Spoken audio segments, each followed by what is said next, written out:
If there's one thing we've learned about business and life, it's that people are the X factor. They constantly surprise us, both in amazing ways and not so much. We're Ben and Sia, and welcome to the Gnaw on This Business Bites podcast. This show is all about real life things we all deal with every day, how they relate to business, and how to make some sense out of our daily chaos. Welcome to the show.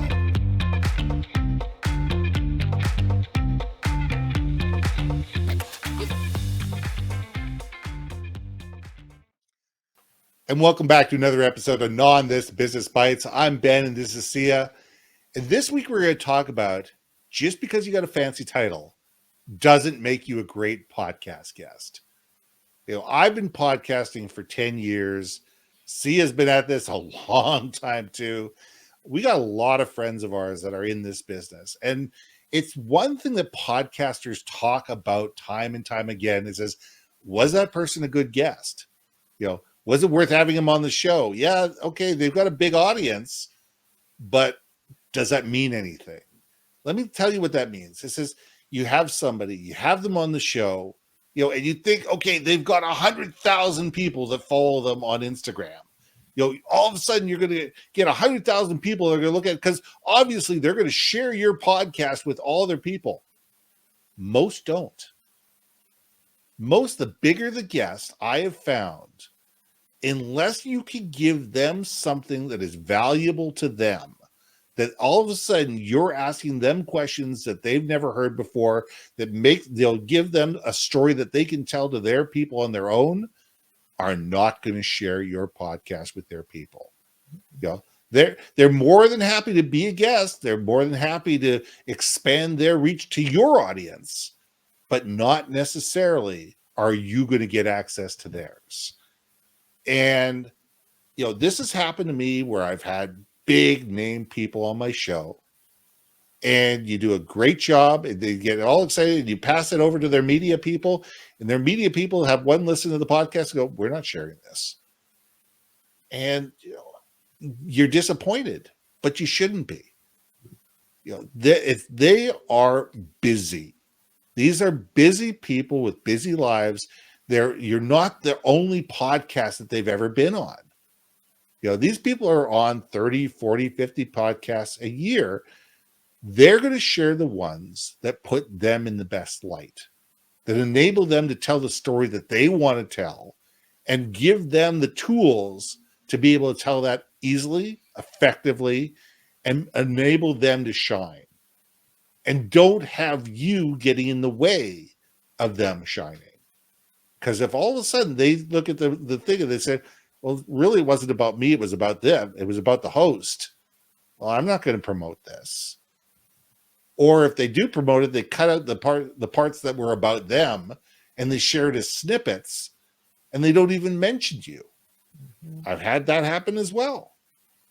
So we need to think as podcast hosts, why are we having this person on there in the first place?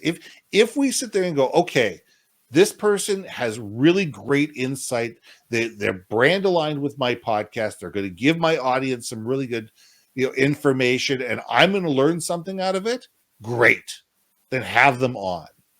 But if this person is not going to, you know, if you're counting on this person to share it with their audience, and that's the only reason that you want to do it because you're trying to reach their audience, think again, because 9 out of 10 times that's not going to happen.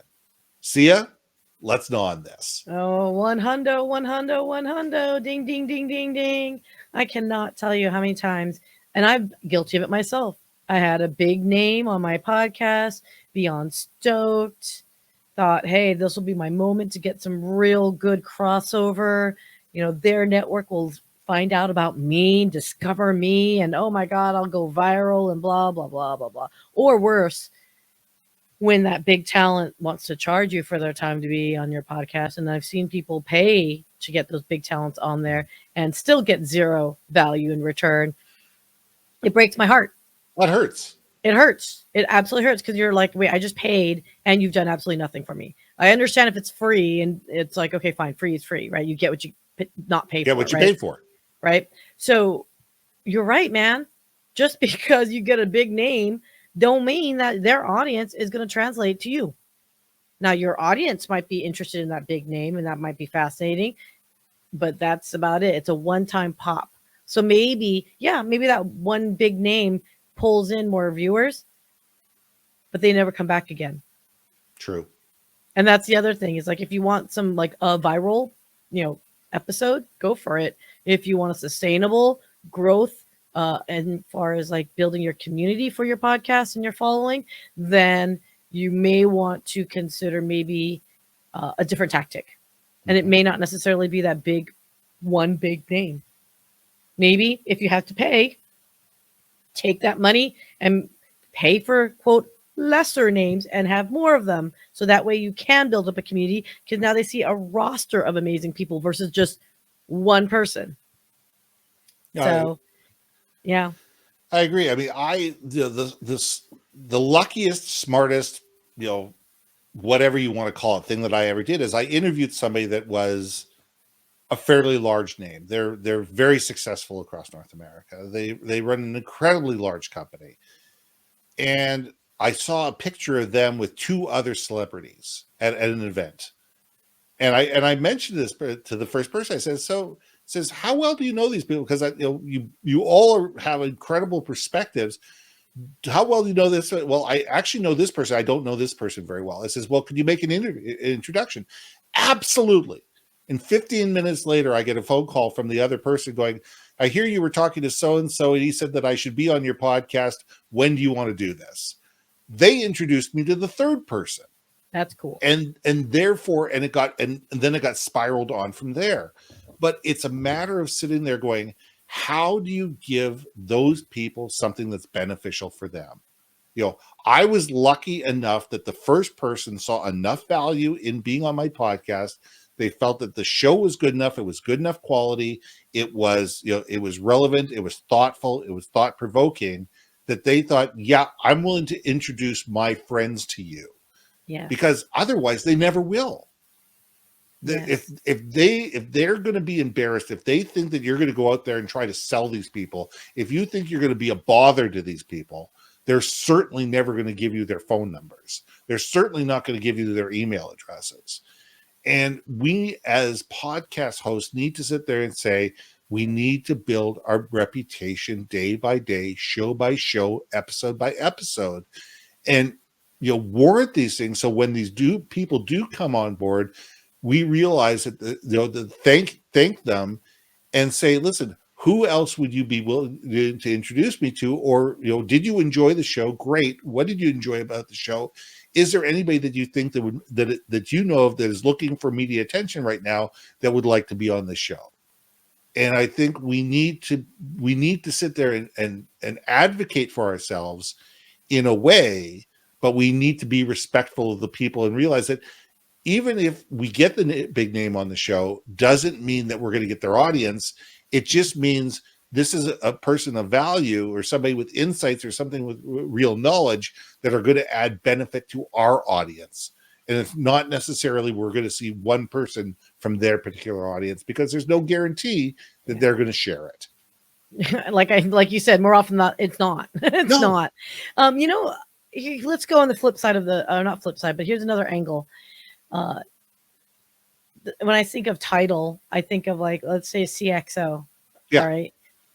And I've been pitched so much, not only just for our shows, but for clients' shows, of what we produce. And man alive, I've seen so many pitches for, you got to get our CEO or CXO on, and they're amazing. And then you actually watch their video reels of their past guesting, and you look at them and you're like, this person's boring AF. Like, I don't care if you're the president of the United States. If you're boring, I ain't getting you on. And full disclosure, we know no president's not. There's definitely some interesting, but still. Hey, even Trump would have been an interesting guest. Whether you like him or you don't like him, he still would have been an interesting guest. It would be interesting. Same with Nixon. I would have loved to have had Nixon on my show. Again, would have been an interesting conversation. I mean, it is. I find the most interesting people don't care for their titles, but if you're looking to get the greatest content, more bang for your buck of whatever it is that your topic is about, don't get wrapped up in the title. Yeah. Get wrapped up in the person. Spend some time and either talk to them and get to know them. But if their time is that limited, watch their reels, see how they, work, what's their vibe, and see if they're right fit. Because you can always listen to what other podcasts that they've been on. You can always see them on YouTube. There's so much different ways to find people on the show and just say, you know what? We'd really like to have you on the show, but I've been watching a bunch of your stuff and it just doesn't mesh with what our audience is looking for right now. Yep. And it's okay to say no to a guest. 100%. It's okay to say, I'm sorry, but your brand or your message doesn't dovetail with what my client, with what my audience needs. And that's your job as a host. It's to sit there and be a conduit to your tribe. That's your number one thing, is take care of your tribe first, take care of your guests second, and they will take care of you. But you need to constantly take care of your tribe, because they're the ones that are going to be there week in and week out, month in and month out, year in and year out. I can't shake my head more as far as I can't I feel it and I know it. Yes, Ben. So here's one more thing too. And this is something that just really irked me. If you are pitching for people like your boss or whatever, or if this is your business that you pitch guests to try to get on other people's podcasts, do me a favor. Just click on that person's link. If you're hitting them up on LinkedIn of all places, and be like, hey, I've got an amazing CEO in underwater basket weaving.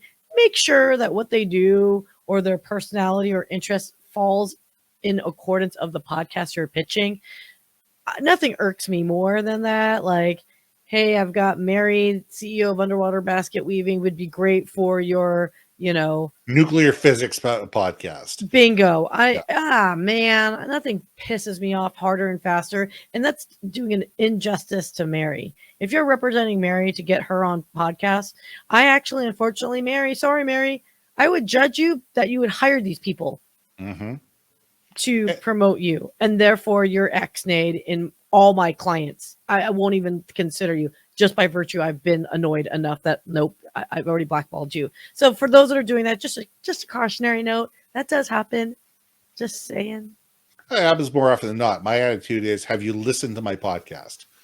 That's the first thing I ask somebody. It says, when somebody pitches me something, it says, tell me how this person dovetails with my audience and how they add value.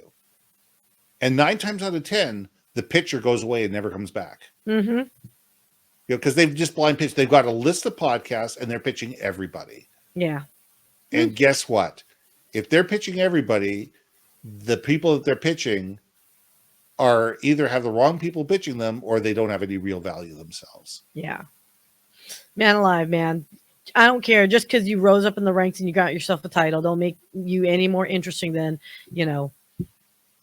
I want to know your stories. I want to know what makes you interesting, unique, and different. And what have you learned along the way? And how have you fallen and cracked your nose? And be willing to share. Exactly. I can't tell you how many people I've seen with titles that are like, oh no, I must be a certain way. I must present myself. So I will be rigid. It's like, if you're going to treat the podcast as a Q&A, I have no interest in you either. Right. Exactly. No one does. Not just me selfishly as a host, but the audience does not like Q&A, people. So be interactive with your host. Please, for the love of all things, be interactive with your host. I don't care if you're nervous. If you're nervous, then start practicing somewhere else, and be conversational. Exactly. I'm being poo-pooey. I think that's a good place to leave it. So let's gnaw on this, guys. Figure out why you want to be on a podcast, what value you add, and the stories you want to tell. And then let's have a great time at it. I'm Ben. I'm Sia. We'll see you soon. Hey. Thanks for listening to another episode of Gnaw on This, Business Bites. If you liked what you heard, we most humbly ask that you like, share, and hit that subscribe button.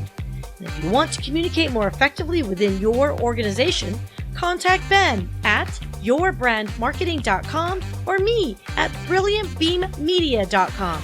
We can help you build your community, brand awareness, and personality through digital content and podcasting. We cannot wait to hear from you. So see you next week for another episode of Not on This Business Bites.